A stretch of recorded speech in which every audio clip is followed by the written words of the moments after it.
xibaar yu wér te wóor ca tàng ba abonnez-vous pour ngeen di mën di jot suñuy vidéo.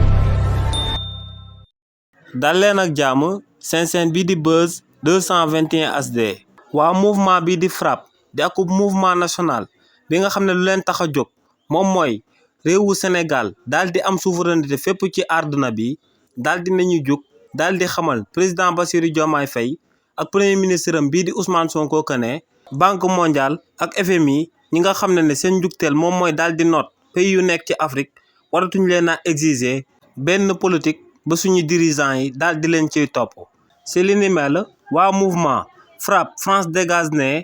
banque mondiale ak FMI ñoo ngi ko créé en 1944 maanaam at avant deuxième guerre mondiale di jeex. te ne lu sababoon ñu daal di créer ñaari structure yooyee moom mooy que ne ci deuxième guerre mondiale bépp pays bu fa daal di mën a gañee ñu ànd ak yow daal di teg benn système ngir diriger àdduna bi ne système boobee du benn budut nouvel ordre mondial ne ci nouvel ordre mondial boobee nag la pays yu am doole yi di sukkandiku ngir daal di noot pays yu amul doole yi. donc ñoom ne banque mondiale ak FMI bañ koy samp ci àdduna bi boobu réewu Sénégal ak réewu africain yu bëri amaguñ woon seen indépendance te ne système boobee amoon nañ ko sax avant africains yi di am seen indépendance. donc ne lu leer ba am moom mooy que ne système bi bañ koy daal di élaborer boolewuñ ci woon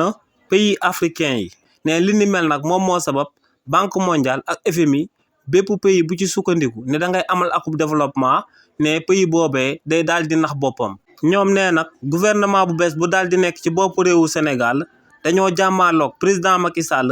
ba daal di am akub souveraineté ci niveau Sénégal ne souveraineté boobee nag buñ ko bëggee au niveau international faaw ñu daal di xeex tamit ak FMI ak banque mondiale ngir ñooñee bañ leen a imposer benn condition ndax ne ñooñee condition yu bon rek la ñuy jël di ko dictal pays africains yi.